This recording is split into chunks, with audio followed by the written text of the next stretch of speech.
My name is Brad Callahan.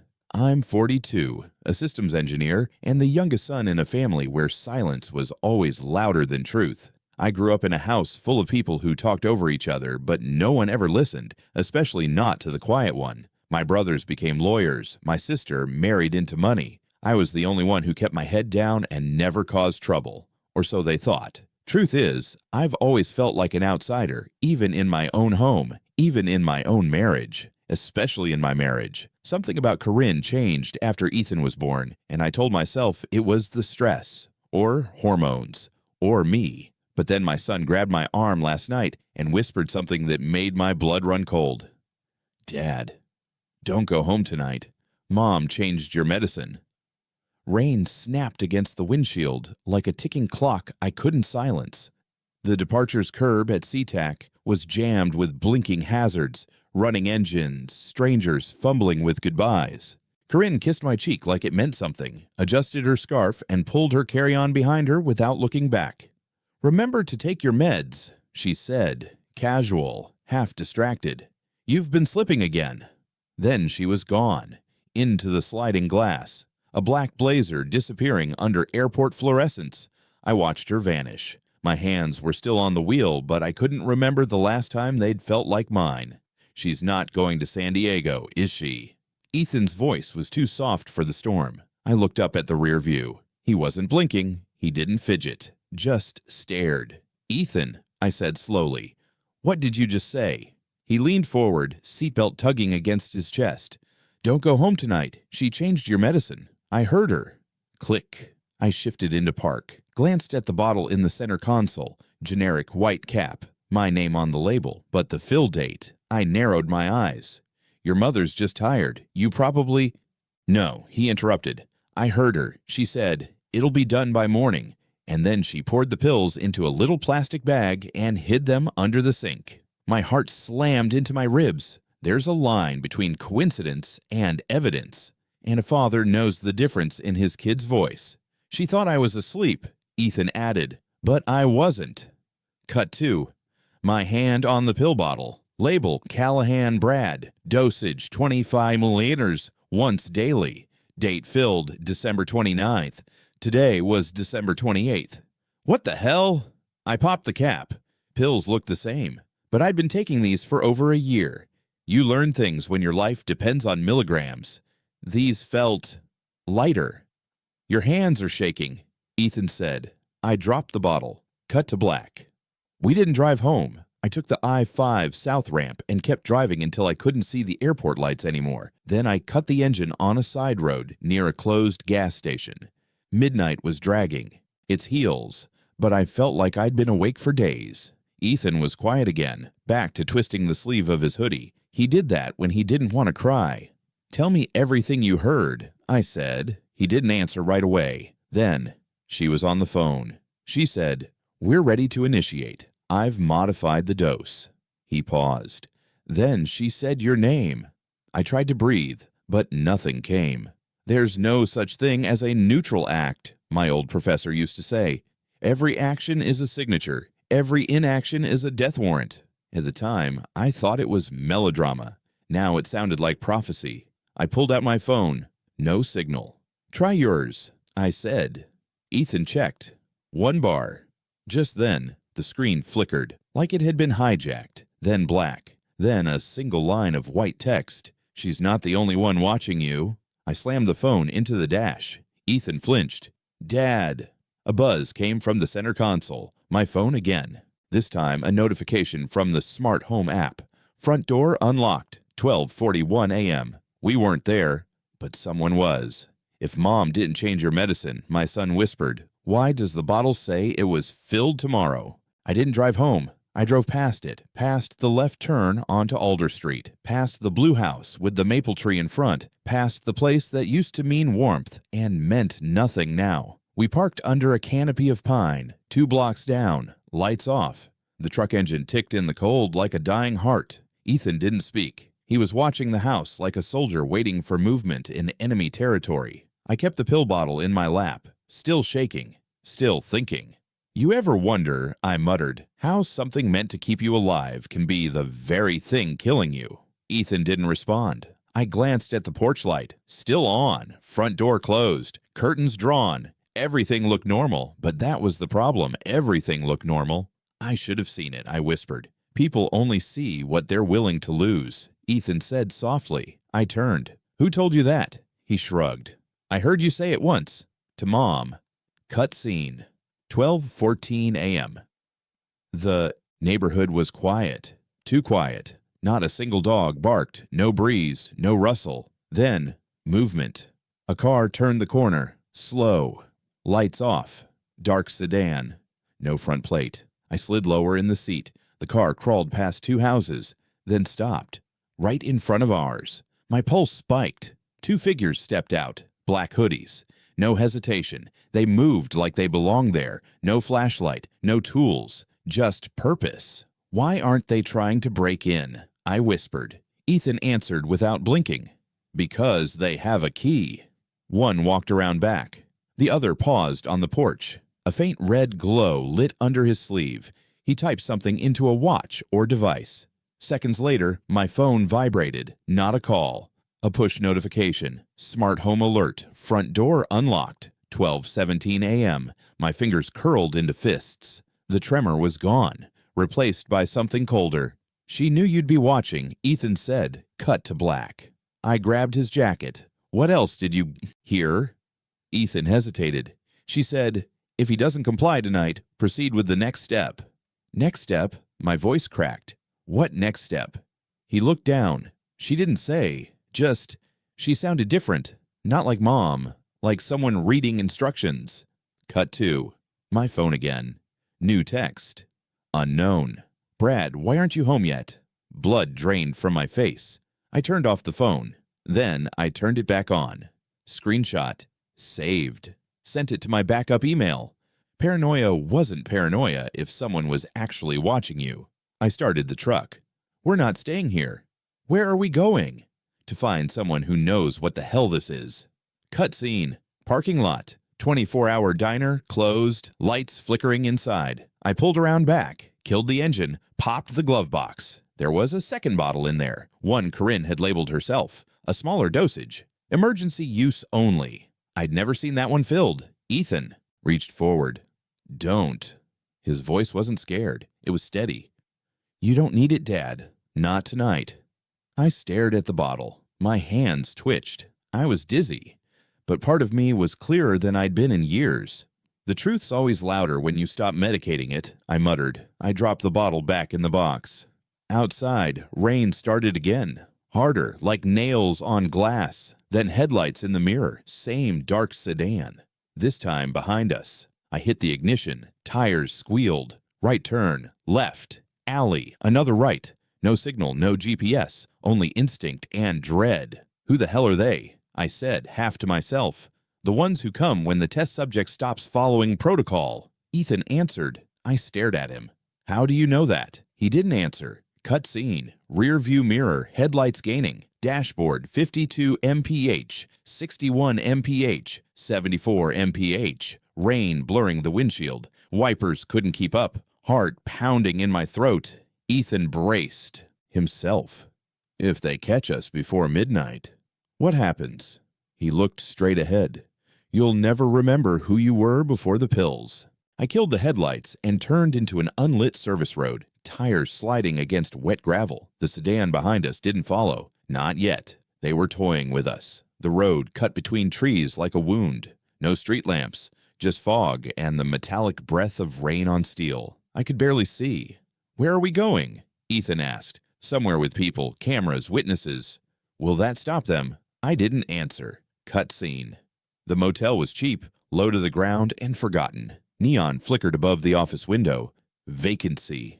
A woman behind the counter looked up as I entered. She didn't ask questions. I slid cash across the scratched counter, took the key. Room 6. Inside, 1 bed, 1 lamp, 1 TV. Smelled like bleach and regret. Ethan dropped onto the mattress, shoes still on. I opened my laptop. Logged into our smart home system. The camera feed was live. Living room, empty. Kitchen, dark. Motion detector, triggered at 12:31 a.m. I rewound the feed. Two men, both masked. One typed on a tablet while the other opened the fridge. Fridge. Why the fridge? He pulled out something. A vial. Zoom in. Vial was labeled with my name, the same label as my medication bottle. Cut 2. A gloved hand dropping it into a padded case. That wasn't a break-in. That was a cleanup. I felt my chest tighten. You don't clean up unless something's over. Phone buzzed. Email alert. Subject medical dossier. Callahan, B. Sender. Unlisted. No attachments. Just a link. I clicked it. A medical file opened. PDF. Clinical. Cold. Dated 7 years ago. Subject exhibits high functioning compliance under moderate dosage. Suppression effective between 20–30 mg. Above 30 mg results in psychotropic backlash. Further testing required. Psychotropic backlash. There was a second file. Behavioral response log, phase 4. And my name again. They'd been watching me long before Ethan was born. Ethan sat up. Why did they use your name? Because I was never the patient, I said, half to myself. I was the prototype. Then what am I? He asked. Cut scene. Back outside. Car lights in the lot. The same sedan. They'd found us. I grabbed Ethan, outed the back window. Bare feet hit pavement. Wet and raw. We ran. Through a fence. Over a ditch. Mud slicked our skin. Branches tore our sleeves. Then, headlights again. Ahead. This time. I pulled Ethan behind a stack of pallets outside a loading dock. Heart pounding. Breath shallow. Then came the voice. From a speaker. Somewhere unseen. Brad Callahan. My blood froze. You've entered a non-compliance zone. Reassume protocol. It wasn't a person. It was a pre-recorded message. Triggered by geolocation planned. I looked at Ethan. He was shaking. They knew you'd resist, he whispered. This is part of it. What is? The reset. If you resist, they reprogram. Who told you that? Silence. Ethan. Who told you that? He stared at me. Mom. But only once. Back in the room, I searched everything. Under the mattress, inside the vent, behind the bathroom mirror. Found nothing until I saw it. Under the TV, taped to the back. A key card, marked Vander Labs. On the back, a phrase. Prepare him for phase 5. My mouth went dry. Why the hell would Mom have a lab keycard in our bedroom? Ethan answered without blinking. Because she doesn't work for the lab. I turned to him. She runs it. Phone buzzed again. A new text. Unknown. Subject unmedicated. Protocol breach confirmed. Proceed to extraction. As the pursuing headlights filled my rearview mirror, my son whispered, Dad, if they catch you before midnight, the medicine won't matter anymore. We didn't speak the next hour. I kept driving. Highway bled into forest. The lights disappeared behind us. Asphalt turned to gravel. My pulse never slowed. I needed somewhere they wouldn't expect. Somewhere disconnected. Somewhere I'd sworn I'd never go back to. The ranger station at Eagles Hollow. Built in the 70s. Decommissioned in the late 90s. My brother once called it the loneliest place on a map. Tonight, it felt like our only option. The air was sharp. Trees leaned in like eavesdroppers. I killed the engine. The headlights caught on a wooden sign, warped and leaning. Property of Washington State. No trespassing. Perfect. We climbed through the busted fence. Mud clung to our shoes. My fingers were numb. The rain had stopped, but the cold settled in deep. The ranger cabin stood silent. Door still off its hinges. Windows boarded halfway. Inside, the smell hit first. Mold. Oil. Ash. Ethan coughed. I handed him my coat. A rusted cot. Broken. Radio. Dead flashlight. A metal cabinet bolted to the wall. Cutscene. I pushed the cot across the door. Lit a match. Small glow. Just enough to see the dust hanging like smoke. I found a stack of yellowing documents in a file drawer. Park permits. Wildlife reports. One folder stood out. Not park-related. It had my name on it. Callahan, Brad, Psych. File, Class B. My throat tightened. These were medical notes, not ranger logs. Typed, clinical, dated, stamped. Patient unaware of full participation in cognitive restraint trial, phase 2, initiated without disclosure. Subject exhibits elevated resistance post-incident. Post-incident? What incident? Flip the page. A photocopy of my signature, consent form, sealed and dated. I don't remember signing it. Dad? I turned. Ethan was standing near the wall, holding something, a manila envelope, labeled Emergency Custody Protocol, pre-approved. My breath stopped. Inside, custody papers. Legal. Language. Affidavits. All stamped, all signed, all filed. Tomorrow's date. I scanned for the petitioner's name, Corinne Vasquez Callahan. She was going to strip me of custody on grounds of mental instability, documented with verified medical history. The same damn file I just found. I sank to my knees. The pills weren't just medication, they were evidence. Take them or science is compliant. Stop taking them or it's unstable. Either way, I lose. You think this was just about trust? I whispered. It was about control. Every step. Ethan crouched beside me. She said you were getting too clear, that the way you looked at her changed. He looked away. She said clarity is dangerous. I laughed. Hollow. Only when it threatens power. Cutscene. The wind picked up outside. Branches scraped the roof like nails. The radio crackled. Then, a flicker of red. A laser dot. Across the cabin wall. I dropped to the floor, pulled Ethan down with me. Too late. The door creaked. Not loudly. Just enough to let us know we weren't alone. I reached for the drawer. Empty. Footsteps. Slow. Measured. Then a voice. Brad. It wasn't her. It was another woman, breathing heavy. Hurt. Dr. Lila Sloan, she said. Don't shoot. I defected. She staggered into the matchlight. Blood soaked her left side, her coat torn. I don't have much time, she said. They'll kill me if they know I found you first. She pulled a flash drive from her pocket. It's all here. The contracts, the dosages, the end-stage plans. Corinne isn't just part of it. She leads it. What end stage? I asked, voice shaking. Lila looked at Ethan. Phase 5. What's that mean? She'll reset him. Not you. Him. I froze. I thought I was the target. You were the test. He's the result. The match burned out. The door creaked again. This time, no footsteps followed. But we weren't alone anymore. I moved first. Yanked the drawer open. Empty. No weapon. Just dust. And a cracked penlight. Behind me, Lila groaned. She was bleeding fast. I told you, they're here to end the program, she whispered. Not salvage it. Terminate. From the corner, Ethan didn't flinch. He stared at the door like he was waiting for it to speak. There was a saying, when they stop lying, they're about to destroy everything. That echoed now. The second creak. Then the slam of boots on old wood. I gripped the flashlight like a weapon. Cheap plastic and fear. That's all I had. The shadow entered, but it wasn't a stranger. It was Corinne. Hair pulled back. No makeup. Tactical jacket. Calm. Not scared. Not angry. Just done pretending. Hello, Brad. She stepped in like she belonged there. No weapon visible, but her presence alone was a threat. Ethan stood up slowly. I moved between them. What the hell is Phase 5? I asked. She tilted her head. You always ask the wrong questions. That was your flaw. She looked at Ethan, then at Lila, bleeding in the corner. I assume she told you something dramatic. She told me enough. No, Corinne said flatly. She told you half-truths and called it justice. I stepped closer. You were going to erase me. No, she said. You already erased yourself years ago. You just didn't notice. My hands shook. I stopped taking the meds. She nodded. We knew you would. Cutscene. A rumble outside. Tires crunching gravel. Another vehicle. She smiled. You brought guests? No, she said.